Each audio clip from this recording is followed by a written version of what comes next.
Здравствуйте, уважаемые родители и замечательные дети.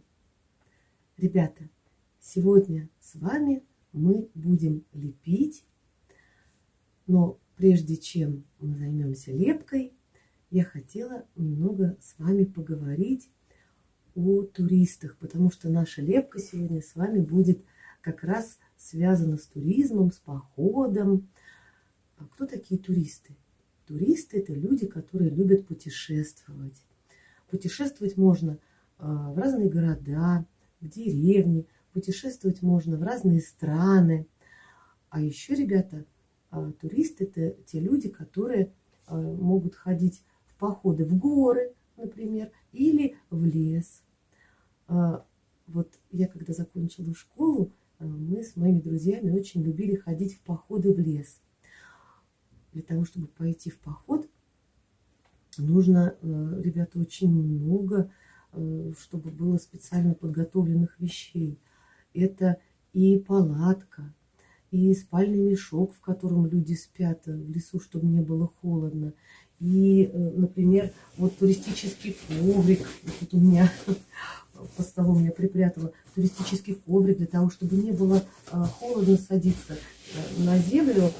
И специальные, ребята, рюкзаки и сумки для того, чтобы ходить в походы, нужны не пакеты, конечно, да, не маленькие сумочки, а специальные большие рюкзаки, специальные большие сумки.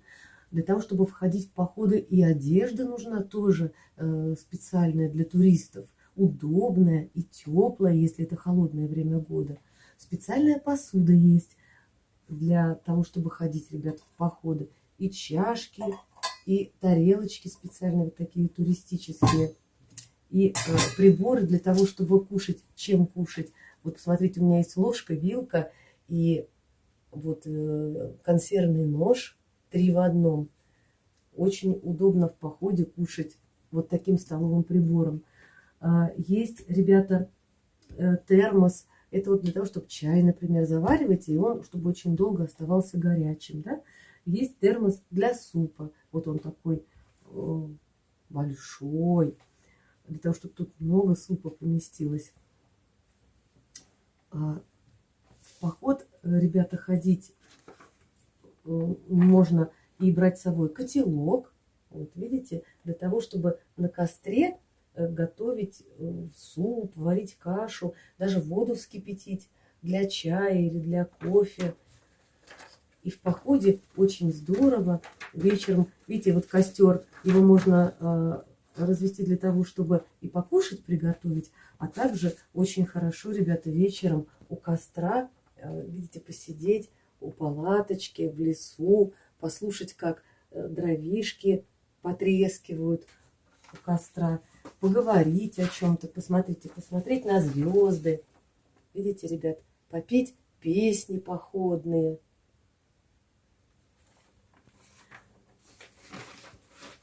Вот так очень весело, ребята, и здорово ходить в поход, быть туристом. Ну вот сейчас я очень много времени уделила именно туристам, которые ходят в поход в лес. Поэтому наша сегодня с вами лепка будет посвящена костру, палатке, ну и деревьям, так как мы с вами сейчас говорили про поход в лес. Для сегодняшней лепки нам понадобится 4 цвета пластилина, понадобится 2 карандаша, коричневый и зеленый. Уважаемые родители, прежде чем мы приступим к нашей работе, вот на этой карточке нарисуйте, пожалуйста, для своего ребенка елочку. Внизу вот коричневым это дрова и палатку. Итак, ребята, рисунок наш готов. Для того, чтобы мы приступили к лепке, нам понадобятся кусочки пластилина. Для этого можно использовать стеку и ею отрезать кусочки от пластилина, или делать это руками, брать нужный цвет и отламывать кусочки. Кому как понравится. Между ручек вот так катаем И получается у нас колбаски. Что же мы делаем, ребята? Мы берем колбаску. Вот я взяла ее зеленого цвета, потому что начну я с елочки. И посмотрите, я колбаску размазываю, вот эту зеленую, и расплющиваю вот так по зеленой веточке елочки. Одну колбаску беру, теперь я беру вторую, приплющиваю ее на картон и после этого как бы размазываю. И начинает у нас с вами получаться елочка. Теперь я беру коричневый пластилин для того, чтобы стволик у елочки сделать. Вот так же колбаску сначала накладываю, приплющиваю и теперь аккуратненько так ее размазываю. Вот беру еще кусочек колбаски коричневый, приплющиваю и опять размазываю для того, чтобы полный стволик получился. А ребята, у кого хватит терпения, то можно вот такими колбасками полностью палаточку и внутри тоже всю замазать, и она у вас станет вся закрытая, вот такая вся зеленая палаточка. И точно так же, ребята, мы с вами делаем костер. Вот можно накладывать наши колбаски. Если они очень длинные, то брать их и отрывать. И вот дровишки у нас получились. И остался костер, который тоже нужно сделать. Вот берем колбаску, ее можно оторвать. Костер мы пальчиком нажимаем, ребята, и проводим кверху, чтобы пламя получилось.